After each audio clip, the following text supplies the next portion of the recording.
Cumprimentos amados do Pai do Senhor, sejam muito bem-vindos à nossa 12ª videoaula da nossa lição de adolescentes.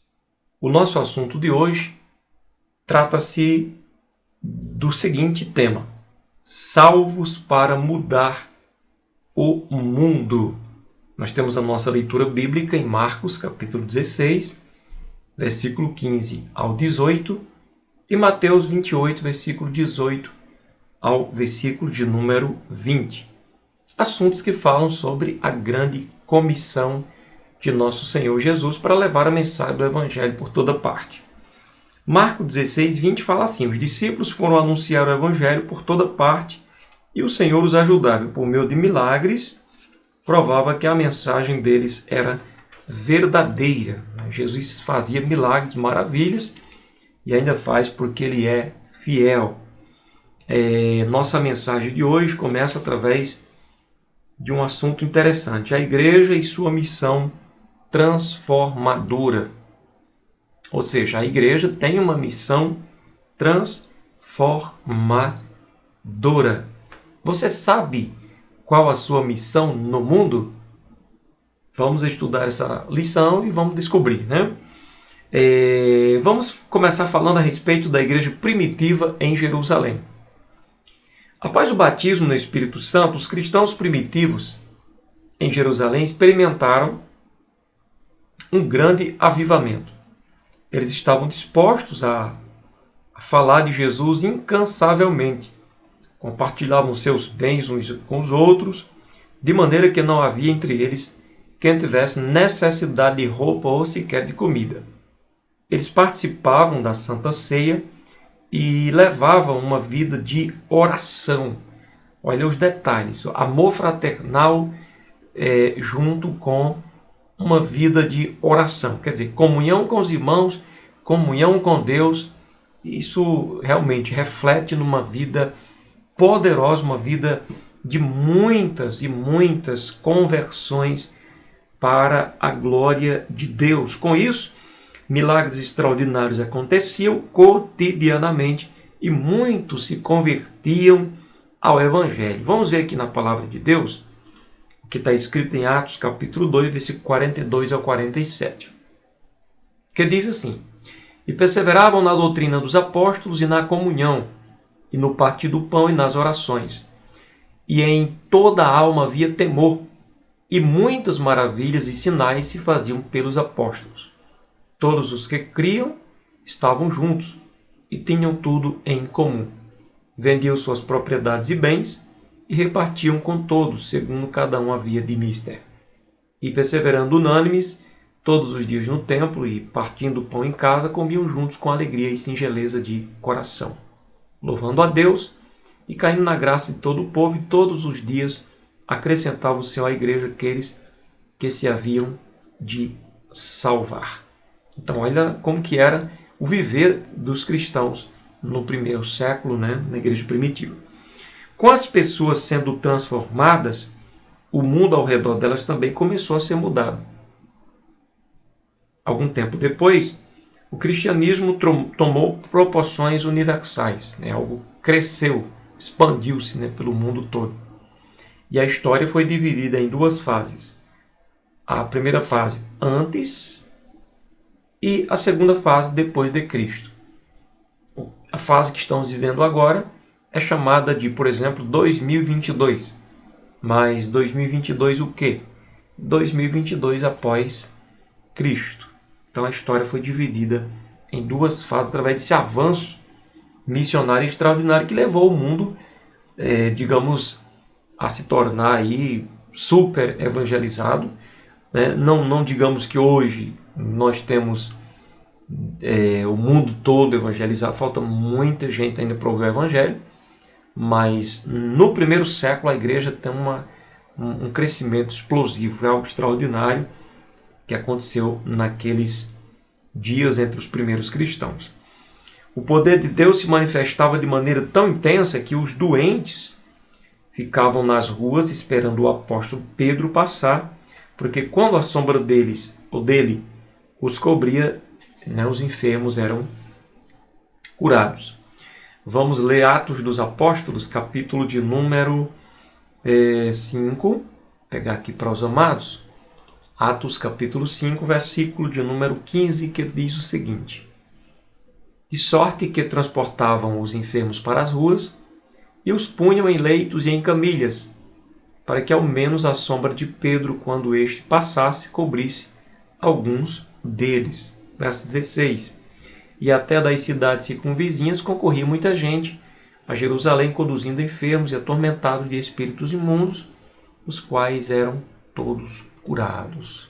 Quer dizer, diante de um período de tantos milagres, de tantas maravilhas e pregação do Evangelho na unção e poder do Espírito Santo, vidas e mais vidas, pessoas e mais pessoas eram impactadas pela presença do Evangelho. E outra coisa interessante é que, além de milagres, de sinais e prodígios que eles viam, eles também podiam experimentar entre os cristãos um amor extraordinário de um para com o outro, um amor fraternal.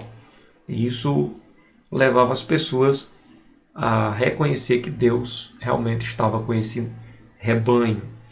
Noutras ocasiões, mortos ressuscitaram e o nome do Senhor sempre era glorificado. Vamos fazer a leitura de Atos capítulo 9 e versículo de número 39 ao 41, que nos fala o seguinte: e levantando-se Pedro foi com eles, quando chegou levaram ao quarto alto, e todas as viúvas o rodearam, chorando e mostrando as túnicas e roupas que Dorcas fizera quando estava com elas. Mas Pedro, fazendo sair a todos, pôs-se de joelhos e orou, e voltando-se para o corpo, disse: Tabita, levanta-te. E ela abriu os olhos e, vendo a Pedro, assentou-se. Olha que extraordinário. Olha que coisa linda. E ele, dando-lhe a mão, a levantou e, chamando os santos e as viúvas, apresentou-lhe viva. Jesus, através da oração de Pedro, ressuscitou aquela mulher e devolveu para os seus, o que causou grande alegria. Capítulo 20, também no livro de Atos, vamos fazer essa leitura. Capítulo 20 e versículo de número 9, que diz o seguinte: e estando um certo jovem por nome Eutico, assentado numa janela, caiu do terceiro andar, tomado de um sono profundo que lhe sobreveio durante o extenso discurso de Paulo, e foi levantado morto. Versículo 10. Paulo, porém, descendo, inclinou sobre ele, abraçando, disse: não vos perturbeis, que a sua alma nele está. E subindo e partindo o pão e comendo ainda, lhes falou largamente até a alvorada, e assim partiu. E levaram vivo o jovem e ficaram não pouco consolados. Nós, porém, subindo ao navio, navegamos até Assos. Bem, até aqui dá para a gente compreender que o jovem ressuscitou após Paulo abraçá-lo e orar e pedir ao Senhor para devolver-lhe a vida. Então, eram esses tipos de milagre que atraía as pessoas para conhecer o Evangelho do Senhor. O que também é algo extremamente necessário nos dias atuais. Os milagres, os sinais testificam a proclamação do Evangelho do Senhor e leva as pessoas a reconhecer que Deus existe e é galardoador daqueles que o buscam e daqueles que acreditam nele de todo o seu coração. Segundo capítulo, vivendo em um mundo melhor. O cristianismo não mudou apenas o calendário, mas também impactou os valores morais da humanidade. Aonde se vive um cristianismo autêntico, aonde se vive um cristianismo genuíno, verdadeiro, real, a moral também é mudada. Porque é incompatível um cristão autêntico com uma vida amoral ou com uma vida imoral. É incompatível, porque o Evangelho chega transformando, chega fazendo morrer a velha criatura e fazendo surgir uma nova criatura, fazendo a gente se despir do velho homem e se vestir ou revestir do novo homem que é criado em verdadeira justiça e santidade. Então a moral é alterada radicalmente, mudada né? Porque o Evangelho tem esse poder transformador.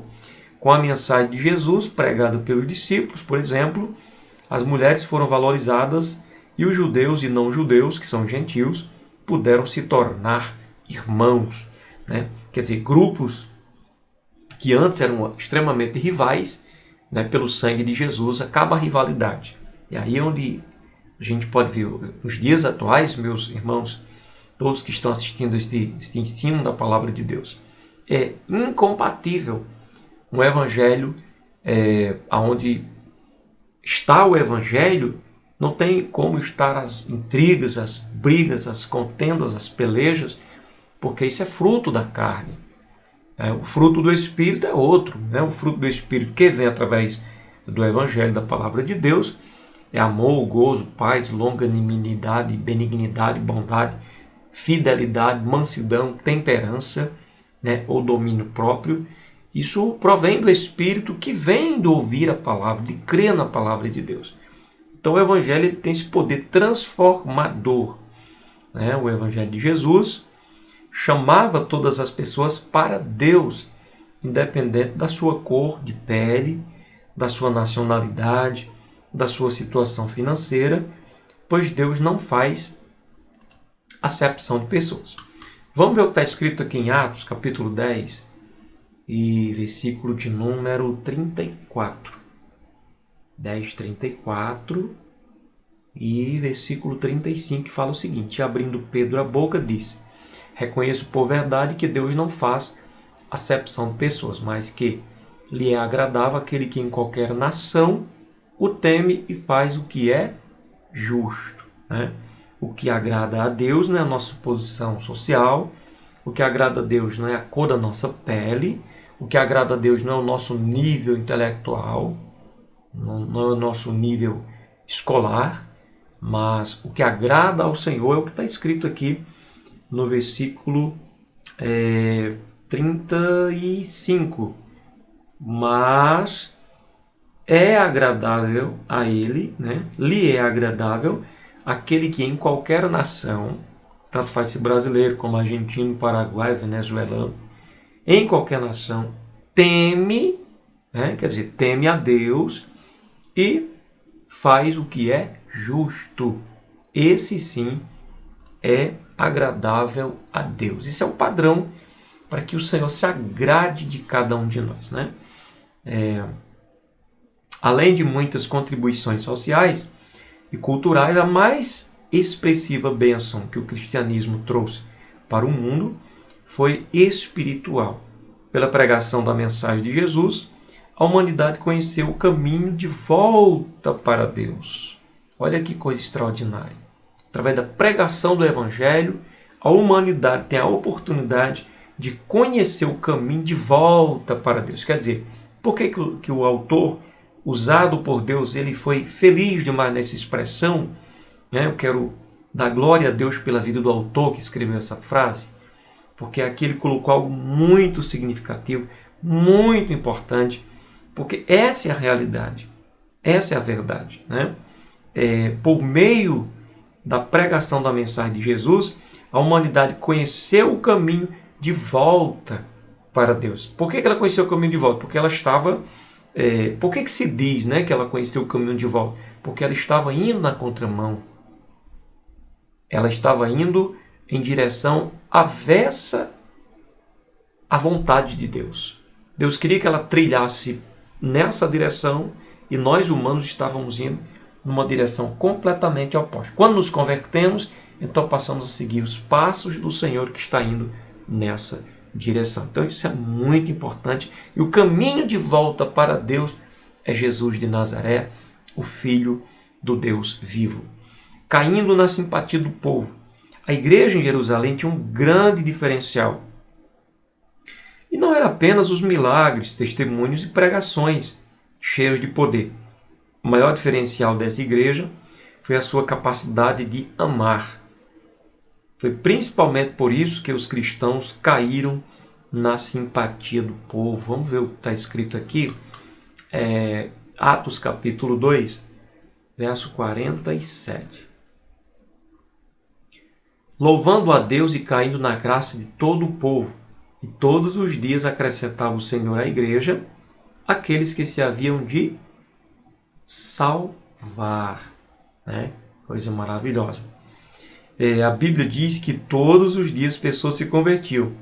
Isso acontecia porque onde há amor verdadeiro, o Espírito Santo tem liberdade para atuar. Você quer ver uma igreja destruída?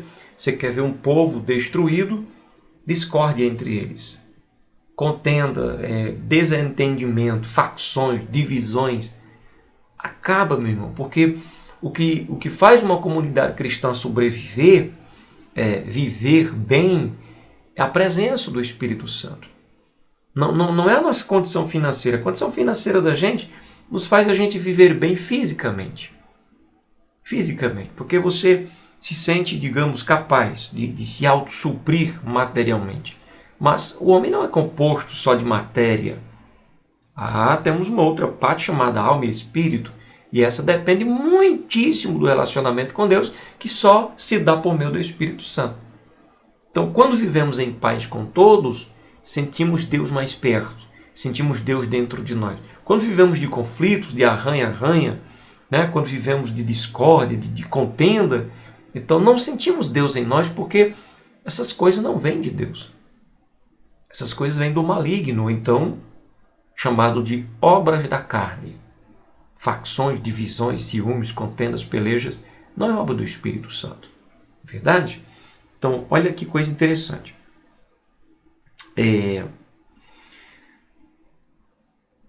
O Espírito Santo tinha liberdade para atuar, assim quando os apóstolos testemunhavam do Senhor, multidões vinham a Cristo.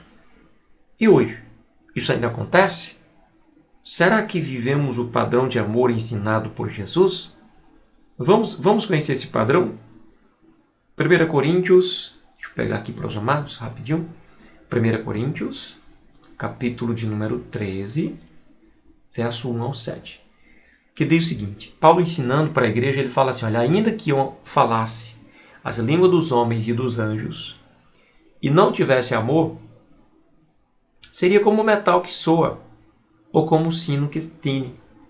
E ainda que tivesse o dom de profecia e conhecesse todos os mistérios e toda a ciência, e ainda que tivesse toda a fé, de maneira tal que transportasse os montes, e não tivesse amor, nada seria.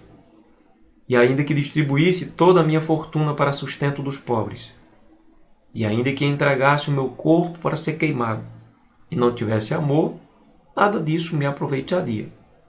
O amor é sofredor, é benigno, o amor não é invejoso, o amor não trata com leviandade, não se ensoberbece, não se porta com indecência, não busca os seus interesses, não se irrita, não suspeita mal, não folga com a injustiça, mas folga com a verdade. Tudo sofre, tudo crê, tudo espera, tudo suporta. Esse é o nível mais perfeito de um cristão. É o padrão do amor do nosso Deus.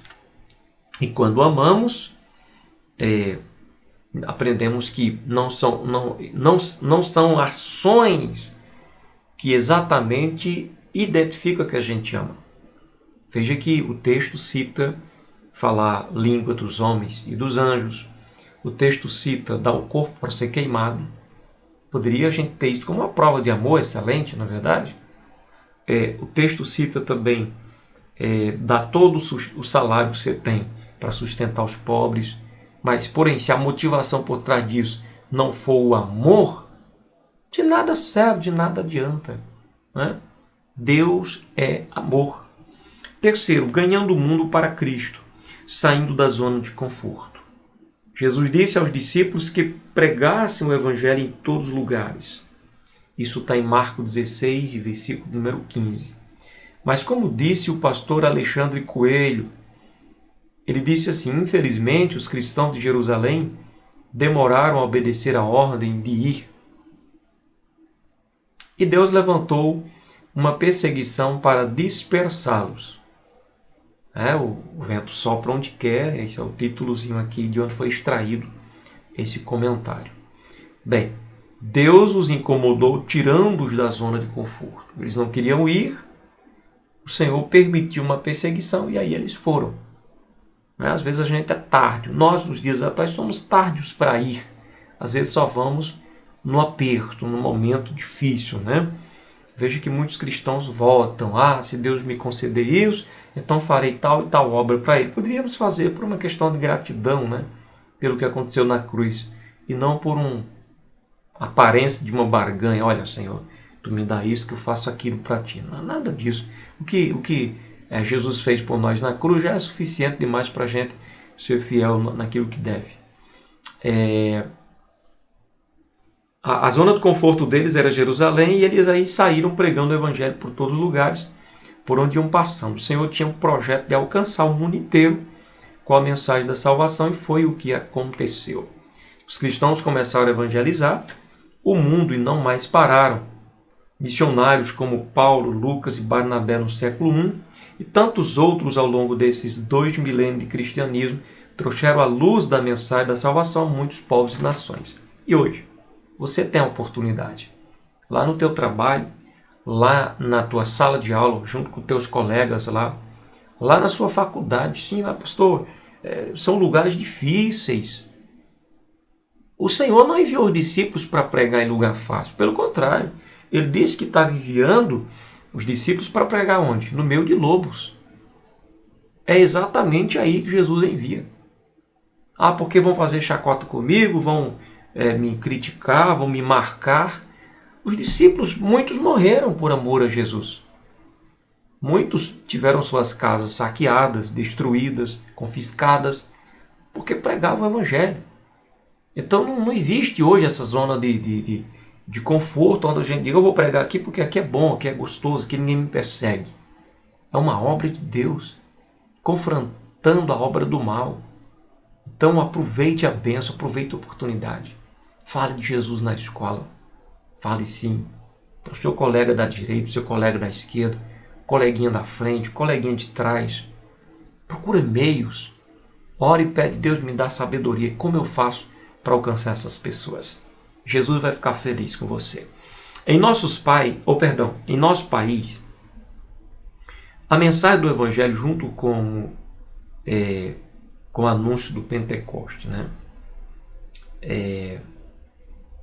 Como pregada na igreja primitiva, chegou no início do século XX. Quer dizer, a mensagem, como aconteceu lá no Pentecoste, acompanhada de sinais, prodígios, língua estranha, profecia, chegou no início do século XX, com o envio de 2 missionários suecos, Gunnar Wingren e Daniel Berg. Hoje, mais de 100 anos após, continuamos pregando que Jesus salva, cura, batiza no Espírito Santo e em breve voltará. Essa frase, que é uma frase das Assembleias de Deus no Brasil, mas não deixa de ser uma frase de todos nós que cremos sim na ação do Espírito Santo, porque realmente Jesus salva.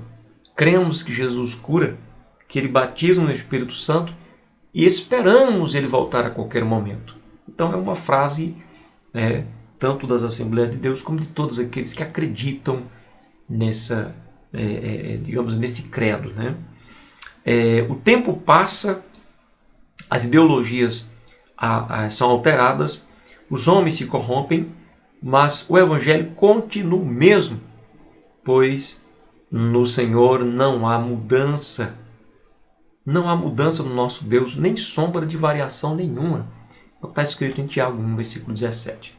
Então quero convidar os amados a terminarmos concluindo, lemos a conclusão, a qual nos deixa claro que a igreja primitiva em Jerusalém mudou as estruturas, né, do mundo pela força transformadora da mensagem do Evangelho. E nós também, que compomos a igreja do século XXI, somos chamados por Deus para cumprir nossa missão de ganhar o mundo para Cristo. As multidões estão com sede de salvação e você pode fazer a diferença. Fale de Jesus para os seus amigos e para a sua família. Seja uma testemunha de Cristo aonde você estiver. Amém? Busque a presença de Deus, se encha do Espírito Santo e o Espírito Santo te capacitará para uma missão tão importante como essa. Deus abençoe a tua vida. Até a última lição, né, até a 13ª lição que estaremos ministrando próxima semana que vem. Que Deus abençoe, em nome de Jesus.